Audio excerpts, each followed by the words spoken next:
Welcome to Linux Tutorials by Program Guru. Today we're going to learn how to view file permissions in Linux, step by step. Open your terminals. Next, navigate to the folder you want to inspect. For example, let's go to the Documents folder by typing cd space documents. Then run this command, ls space -l. This will show you a detailed list of all files and folders in the Documents directory. You'll see something like this. Let's take a closer look at the line for script.sh. It starts with a dash, that means it's a file. If it were a directory, it would start with the letter D. The next three letters are rwx. That means the owner can read, write, and execute the file. Then comes r-x. That means the group can read and execute but not write.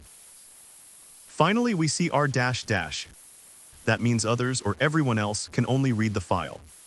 So the full structure is file type, user permissions, group permissions, and others permissions. Let's create a new file and check its permissions. In your terminal, type the command touch-test.txt. Then, ls space -l space test.txt. You'll see something like